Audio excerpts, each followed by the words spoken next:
اعوذ باللہ من الشیطان اللعین الرجیم بسم اللہ الرحمن الرحیم السلام علیکم ورحمۃ اللہ وبرکاتہ۔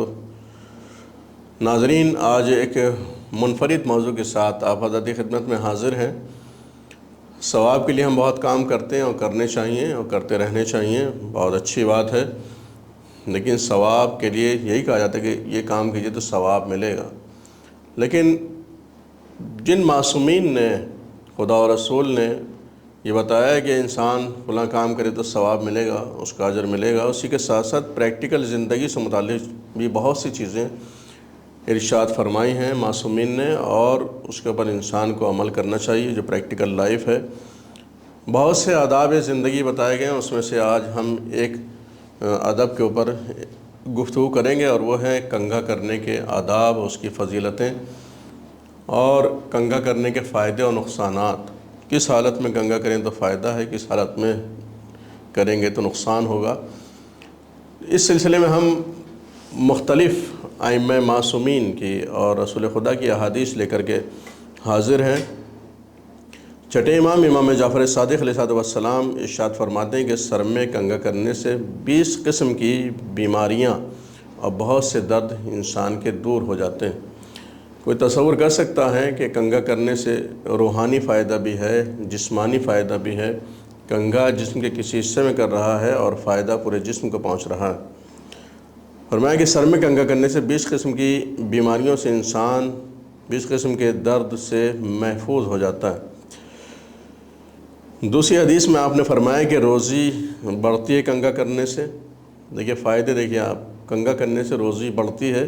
کوئی تصور کر سکتا ہے کہ یہ روحانی فائدہ، جبکہ اس کا جسم سے تعلق نہیں ہے۔ سر میں کنگھا کر رہا ہے انسان اور روزی میں اضافہ ہو رہا ہے۔ بال خوبصورت ہوتے ہیں اور حاجتیں پوری ہوتی ہیں۔ پیٹھ مضبوط ہوتی ہے اور بلغم دور ہوتا ہے۔ یہ کنگھا کرنے کے فائدوں میں سے کچھ فائدے ہیں۔ اور ایک روایت میں آیا کہ کنگھا کرنے سے اولاد زیادہ ہوتی ہے۔ کنگھا کرنا اولاد کی زیادہ ہونے کا سبب ہے۔ اسی کے ساتھ دوسری حدیث میں آیا کہ رخساروں پر کنگھا کرنے سے دانت مضبوط ہوتے ہیں۔ کنگھا کرنے کے کیا اتنے فائدے، سوچ سکتا ہے انسان کہ کتنے فائدے معصومین نے بیان فرمائے۔ دانت مضبوط ہوتے ہیں کہ جب انسان رخساروں پہ کنگھا کرتا ہے اس سے دانت مضبوط ہوتے ہیں۔ داڑھی میں نیچے کی طرف کنگھا کرنے سے طاعون دور ہوتا ہے۔ طاعون ایک وبا بیماری ہے۔ اگر انسان نیچے کی طرف سے کنگھا کرتا ہے رخساروں پر تو اس کا طاعون کی بیماری سے محفوظ رہتا ہے، طاعون دور ہوتا ہے۔ اسی کے ساتھ اگر زلفوں میں کنگھا کرتا ہے تو وسوسہ شیطانی اس سے دور رہتا ہے۔ وسوسہ شیطانی رفع ہوتا ہے اور بلغم دفع ہوتا ہے۔ اس سلسلے میں بہت سے آداب آئے ہیں کہ انسان کو کس طرح سے، کس حالت میں کب کنگھا کرنا چاہیے۔ امام ششم فرماتے ہیں کہ جا نماز خود آپ کا عمل ہے کہ جا نماز میں آپ کنگھا رکھا کرتے تھے، اور جب نماز سے فارغ ہوتے تھے تو اس کنگھے کو آپ استعمال کرتے تھے۔ امام موسیٰ کاظم علیہ السلام نے ارشاد فرمایا عائشہ کریمہ کی روشنی میں کہ خذوا زینتکم کل مسجد۔ اس میں مسجد مراد کیا ہے، زینت سے کیا مراد ہے؟ ہم نے فرمایا کہ ہر نماز سے پہلے کنگھا کر لیا کرو۔ جب انسان نماز کی حالت میں جائے تو بازینت جائے، سنور کر کے جائے۔ بارگاہ الہی میں انسان ہوتا ہے نماز کی حالت میں، لہذا سنور کر کے اس کو جانا چاہیے۔ اس کے اپنے الگ فائدے ہیں۔ ہر نماز سے پہلے چاہے وہ واجب ہو یا سنت کنگھا کرنا چاہیے۔ جس وقت تم سر اور داڑھی میں کنگھا کر چکو تو اسے اپنے سینے پر پھیر لو، اپنے سینے کے اوپر انسان پھیر لے کہ اس سے غم اور بیماریاں دور ہوتی ہیں۔ سر و داڑھی میں کنگھا کرنے کے بعد اس کو سینے کے اوپر انسان پھیرے تو اس سے غم اور بیماریاں دور ہوتی ہیں۔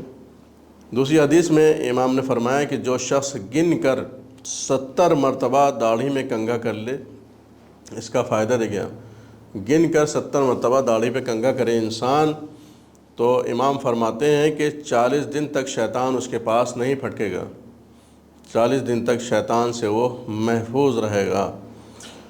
اب ایک سوال پیدا ہوتا ہے، کیا حمام میں انسان کنگھا کر سکتا ہے؟ تو حدیث میں آیا کہ حمام میں کنگھا نہیں کرنا چاہیے، اس سے بال کمزور ہوتے ہیں۔ اکثر لوگ حمام میں ہی کنگھا کر لیتے ہیں نہانے کے بعد، تو حدیث میں آیا کہ حمام میں کنگھا کرنے سے بال کمزور ہوتے ہیں۔ اب کمزور ہوں گے تو ظاہر ٹوٹیں گے، بال گریں گے۔ ایک حدیث میں آیا کہ جو شخص کنگھا کرنے کا ارادہ کرے، جس حالت میں بیٹھا ہو اسی طرح بیٹھا رہے، اور کنگھا دانے ہاتھ میں لے کر سر پر رکھے اور پہلے سر کے اگلے حصے کی جانب کرے اور یہ دعا پڑھے: اللہم حسن شعری و بشری و طیبہما واصرف عنی الوبا۔ اس کے بعد سر کے پچھلے حصے میں کنگھا کر لے اور یہ دعا پڑھے: اللہم لا تردنی علی عقبی واصرف عنی کید الشیطان۔ اس دعا کا اس کے بعد دونوں بھاؤں پر کنگھا پھیرے اور یہ کہے: اللہم زینی بزینت الہدا۔ پھر داڑھی میں اوپر سے نیچے کی طرف کنگھا کرے، پھر کنگھے کو سینے پر ملے اور یہ کہے: اللہم شر عنی الغموم ووحشت الصدور ووسوسۃ الشیطان۔ اس کے بعد داڑھی میں نیچے سے اوپر کی طرف کنگھا کرے اور سورہ انا انزلنا پڑھتا جائے۔ تو کنگھا کرنے کے ساتھ ساتھ دعائیں بھی وارد ہوئی ہیں۔ ایک حدیث میں ہے کہ انسان کنگھا کرتے وقت انا انزلنا پڑھے اور سورہ عادیات کی تلاوت کرے، سورہ علم نشرح پڑھے۔ اس کے الگ الگ فائدے ہیں۔ امام ہشتم امام علی رضا علیہ السلام فرماتے ہیں کہ جو شخص 7 مرتبہ سر اور داڑھی اور سینے پر کنگھا کرے، کوئی درد اس کے پاس نہیں آئے گا، یعنی ہر درد سے وہ محفوظ رہے گا جب سر، داڑھی اور سینے کے اوپر کنگھا کرے گا۔ دوسری حدیث میں امام ہفتم فرماتے ہیں کہ کھڑے ہو کر کنگھا مت کرو۔ اس کا نقصان کیا ہے کھڑے ہو کے کنگھا کرنے کا؟ عام طور سے ہم سمجھتے ہیں کہ 90% لوگ کھڑے ہو کے کنگھا کرتے ہیں۔ اس کا نقصان سن لیں تو یہ کھڑے ہو کے کنگھا کرنا بند کر دیں گے۔ ساتویں امام فرماتے ہیں کھڑے ہو کے کنگھا نہ کرو، اس کی وجہ سے دل کمزور ہوتا ہے، اور اس کے برعکس بیٹھ کے کنگھا کرنے سے دل مضبوط ہوتا ہے۔ کھڑے ہو کے کنگھا کرنے سے دل کمزور ہوتا ہے اور بیٹھ کے کنگھا کرنے سے دل قوی ہوتا ہے، مضبوط ہوتا ہے، اور جلد بھی خوبصورت ہوتی ہے۔ تو یہ فائدے ہیں بہت سے کنگھا کرنے کے، بیٹھنے کی حالت میں۔ اس کے علاوہ ایک حدیث میں ہے کہ جو شخص کھڑے ہو کر کنگھا کرے، ایک نقصان یہ بھی ہے دل کمزور ہونے کے ساتھ ساتھ کھڑے ہو کے کنگھا کرنے کے نقصان یہ بھی ہے کہ انسان قرض میں مبتلا ہوتا ہے۔ کھڑے ہو کے کنگھا کرنے کا ایک نقصان یہ بھی ہے کہ انسان مقروض ہو جاتا ہے۔ مولا امیر المومنین علیہ السلام فرماتے ہیں کھڑے کھڑے کنگھا کرنے سے پریشانی اور افلاس ہوتا ہے۔ انسان کھڑے ہو کے جو کنگھا کرتا ہے، مولا امیر المومنین کے بقول پریشانیوں میں مبتلا ہوتا ہے اور غربت میں مبتلا ہوتا ہے، مفلس ہو جاتا ہے۔ حضرت رسول خدا محمد مصطفیٰ صلی اللہ علیہ وآلہ وسلم اپنی ریش مبارک میں نیچے سے اوپر کی طرف 40 مرتبہ کنگھا کرتے تھے۔ نیچے سے اوپر کی طرف 40 مرتبہ کنگھا کرتے تھے اور اوپر سے نیچے کی طرف 7 مرتبہ کنگھا کرتے تھے۔ نیچے سے اوپر کی طرف 40 مرتبہ اور اوپر سے نیچے کی طرف 7 مرتبہ، اور یہ فرمایا کرتے تھے کہ اس طرح کنگھا کرنے سے روزی بڑھتی ہے اور بلغم دور ہوتا ہے۔ یہ اس کا فائدہ ہے۔ حسن ابن عاصم سے منقول ہے کہ میں حضرت امام موسیٰ کاظم علیہ السلام کی خدمت میں گیا، دیکھا کہ حضرت کے پاس ہاتھی دانت کا کنگھا رکھا ہوا ہے۔ تو میں نے عرض کی کہ قربان جاؤں، عراق کا گروہ ہاتھی دانت کا کنگھا کرنا حلال نہیں جانتا۔ اب دیکھیے امام کو یہ بتا رہا ہے کہ ایک گروہ ایسا حلال نہیں سمجھتا ہے ہاتھی کے دانت سے کنگھا کیا جائے۔ امام وقت سے بہتر کون جانتا ہے؟ فرمایا کیوں نہیں، میرے والد کے پاس تو ایک یا 2 کنگھے ہاتھی دانت کے ہی تھے۔ پھر فرمایا کہ ہاتھی دانت کا کنگھا کیا کرو کہ اس سے بخار دور ہوتا ہے، بخار میں فائدہ ملتا ہے، اگر کسی کو میسر ہو تو اس سے استفادہ کر سکتا ہے۔ اس کے علاوہ حدیث میں آیا کہ ائمہ معصومین علیہم السلام، یعنی ہمارے امام ہاتھی دانت کا کنگھا کیا کرتے تھے، ہاتھی دانت کا کنگھا استعمال کرتے تھے ہمارے ائمہ معصومین۔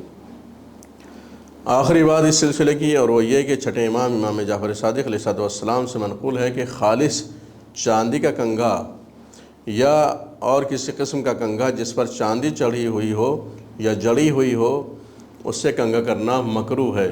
چاندی کا کنگھا استعمال کرنا یا جس چیز پر چاندی چڑھی ہوئی ہو اس کا کنگھا استعمال کرنا، یا کنگھے پر چاندی چڑھی ہوئی ہو تو ایسا کنگھا استعمال کرنا مکروہ قرار دیا ہے چھٹے امام علیہ الصلوۃ والسلام نے۔ امید ہے کہ ناظرین ان ہدایات کے اوپر معصومین کی عمل کر کے رزق و روزی میں اضافہ کریں گے اور بہت سی بیماریوں سے محفوظ رہیں گے انشاءاللہ تعالی۔ وآخر دعوانا الحمد للہ رب العالمین۔